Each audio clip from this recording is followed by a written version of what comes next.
হ্যাঁ, তুমি আমাকে ওই যেরকম বলো না ঈশ্বরের মতো ভক্তি শ্রদ্ধা করো, হয়তো কিঞ্চিত ভালোবাসো। না, সেটাকে ঠিক ভালোবাসা বলবো না, ভালো লাগা বলবো, ভালো লাগা। কিন্তু সেটা যথেষ্ট নয় যে তুমি তোমার বর্তমান জীবন ছেড়ে ওই ভালো লাগার জন্য আমার সাথে নতুন করে সংসার গড়তে আসবে। কেন আসবে তুমি? তুমি তো কোনোদিনই আমাকে বলোনি যে রোহিতদা, রোহিতদা আপনি আমার পাশে থাকুন, রোহিতদা আপনি আমাকে সাহায্য করুন। না, কোনোদিন বলোনি। আমি সেটা নিজে থেকে করেছি আমার ভালো লাগার জন্য। আসলে শ্রীময়ী, আমি না আজীবন তোমার সুখে দেখতে চেয়েছি, ভালো দেখতে চেয়েছি, আনন্দে দেখতে চেয়েছি।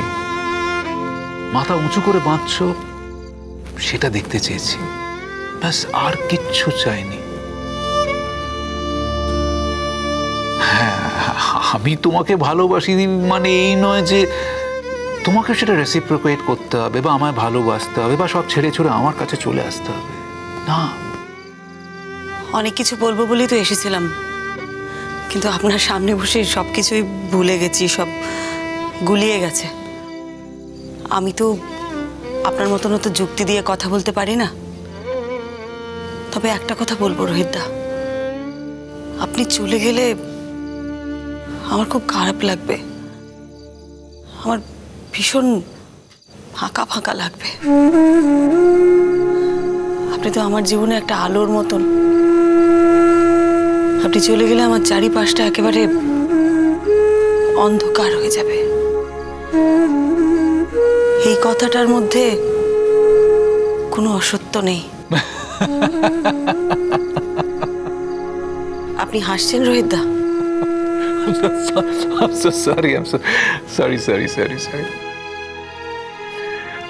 না না শ্রীময়, আসলে তোমার নিজের মধ্যে এতটা আলো আছে না যে সেটা অন্যকে আলোকিত করে তোলে।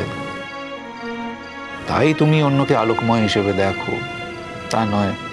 আমি চলে গেলেও কিন্তু তোমার মধ্যে থেকে আলোটা হারাবে না। তাছাড়া আমি যেখানে আছি তোমার যে খুব কাছে আছি তা তো নয়, সুতরাং আমার চলে যাওয়া বা থেকে যাওয়া এর মধ্যে কিন্তু কোনো পার্থক্য থাকবে না। ডিঙ্কা আমাকে একটা খুব অদ্ভুত কথা বলেছে, মানে সমানে বলেই যাচ্ছে। কি কথা? ডিঙ্কা চায় যে আমি আমি আপনার কাছে যাই, আপনার সঙ্গে থাকি, মানে আপনার সঙ্গে নতুন করে সংসার পাতি, আবার জীবনটাকে নতুন করে শুরু করি। কিন্তু কি জানেন তো, শুধু যে ডিঙ্কার বাবার প্রতি ভালোবাসা বা দুর্বলতা থেকে আমি যেতে পারছি না তা কিন্তু নয়। জীবনের এই প্রান্তে এসে দাঁড়িয়ে আমার আর নতুন করে কিছু শুরু করতেই ইচ্ছে করে না।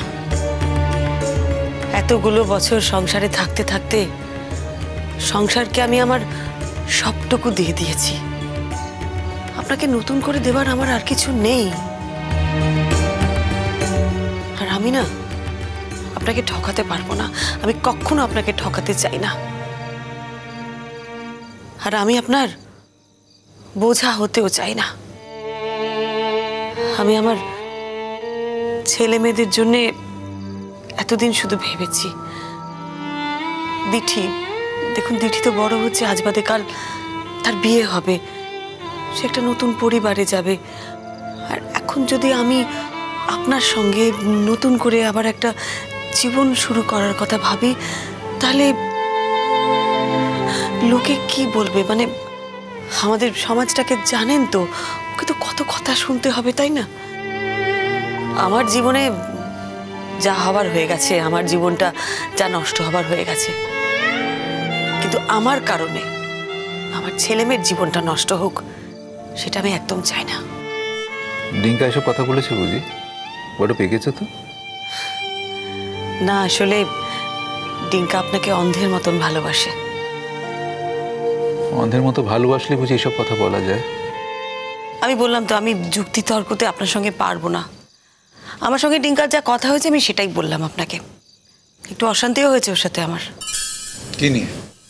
ওই ডিঙ্কার বাবার জন্য আমি রান্না বান্না করছি, কখনো ঘরে খাবার পৌঁছে দিয়ে আসছি। ডিঙ্কা আসলে একদম চায় না যে ওর বাবার কোনো রকম সেবা শুশ্রূষা আমি করি।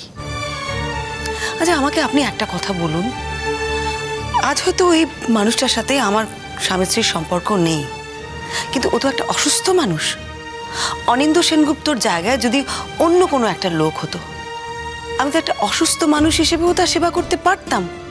আমি না কিছুতেই ডিঙ্কাকে বোঝাতে পারছি না যে একটা অসুস্থ মানুষের সেবা করার জন্য ভালোবাসার দরকার হয় না। কিন্তু আছে তো। হ্যাঁ, ভালোবাসা আছে তো।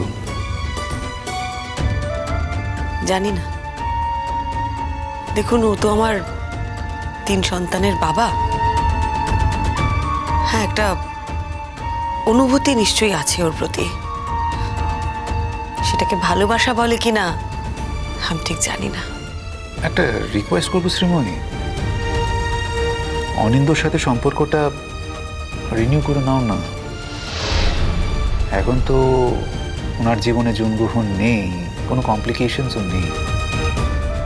না রোহিতা, আমি আর এটা করব না।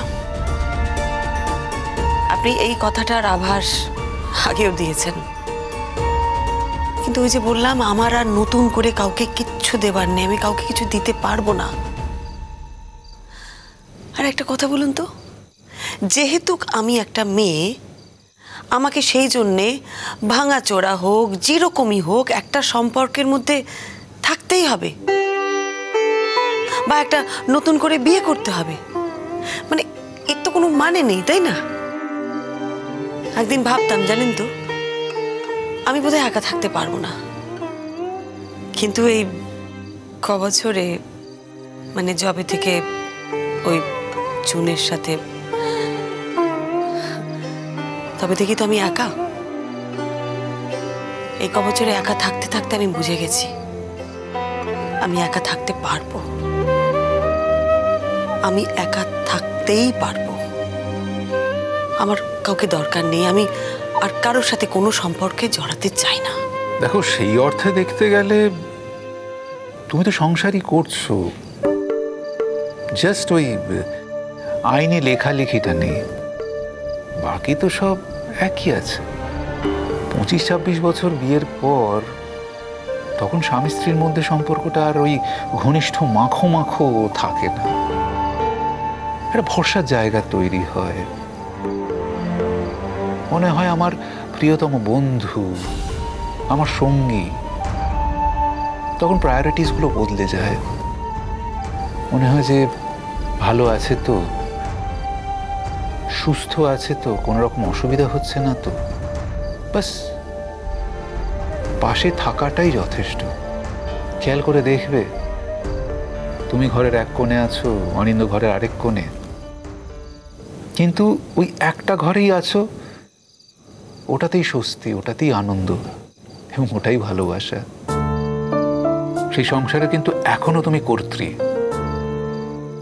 সবার দেখভাল করছো, হেসে ঠেলছো, কাজে যাচ্ছ, কাজ থেকে ফিরে আবার বাড়ি সবার দেখভাল করছো, যত্ন নিচ্ছ, তোমার ছেলে মেয়েদের, তোমার শ্বশুর শাশুড়ির, তোমার পুত্রবধূদের, অনিন্দর,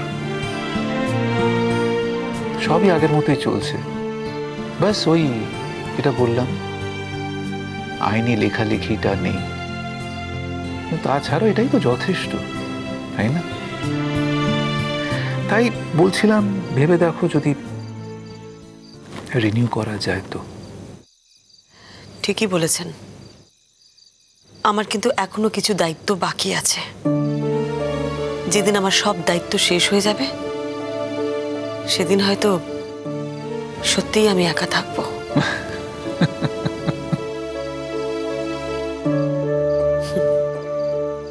হাসবেন না রোহিতা, আমি জানি না আপনার আমার সম্পর্কে কি ধারণা, মানে আমাকে নিয়ে মনে মনে আপনি কি ভাবেন, তবে আজ একটা কথা বলবো, এই জন্মে তো হলো না, জন্মান্তর বলে যদি কিছু থাকে। আমার তো একটা মুশকিল শ্রীময়ী, আমি যে জন্মান্তরে বিশ্বাস করি না।